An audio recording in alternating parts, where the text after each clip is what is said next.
Hi అండి. కాంతమంట్లకి స్వాగతం. మరి ఈ మధ్య బాగా వైరల్ అవుతున్న ఆమ్లెట్‌ని చూసేద్దామా?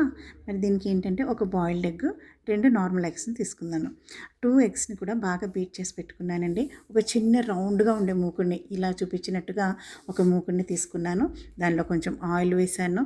ఒక బాయిల్డ్ ఎగ్ చుట్టూ బీట్ చేసిన ఎగ్ మిశ్రమాన్ని వేసేసాననమాట. దానిపైన తగినన్ని ఆనియన్స్ వేశాను. నేనైతే కొంచెం ఎక్కువగానే వేశానండి.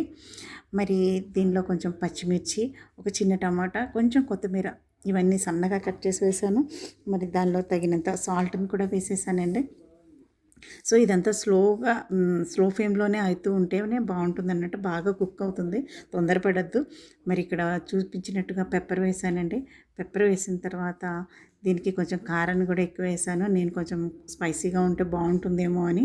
ఎందుకంటే నేను ఈరోజు రసం చేసుకున్నాను. దానికి కాంబినేషన్‌గా బావుంటుందనుకున్నాను. సో, నేను అందుకని కొంచెం కారం అయితే నేను ఎక్కువ వేశాను. చూసారా ఎంత పర్ఫెక్ట్‌గా ఎలా బాగా అంటే ఉడికిందో. అయితే దీనికి కొంచెం టైం తీసుకోవాలండి. కంగారు పడొద్దు. కంగారు పడితే మొత్తం ఫ్లాప్ అయిపోతుంది. చూసారా బాగా కుక్ అయిపోయింది. దీన్ని చూస్తే నాకేమనిపించిందంటే బేకరీలో మనకి మసాలా బన్ దొరుకుతుంది. ఎగ్ పఫ్స్ దొరుకుతాయి కదా! ఆ విధంగా ఉందనమాట. కానీ ఎంజాయ్ చేశానండి నిజానికి. ఇలాంటి గనుక వంటకాలు మీకు కావాలనుకుంటే ప్లీజ్ నా ఛానల్‌ని సబ్స్క్రైబ్ చేసుకోండి.